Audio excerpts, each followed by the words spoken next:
আমি যদি আপনাদের বলি কাগজের ফুল কি কখনো ফুটতে পারে, আপনারা না বলবেন, কিন্তু আজকে সেটাই দেখাবো কিভাবে কাগজের ফুল ফোটে।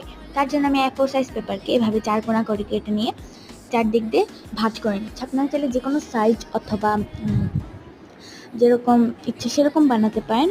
সো আপনারা এখানে যে কোনো কালার পেপার ইউজ করতে পারেন, যে কোনো রঙের, বাট এখানে মার্কার ইউজ করা যাবে না।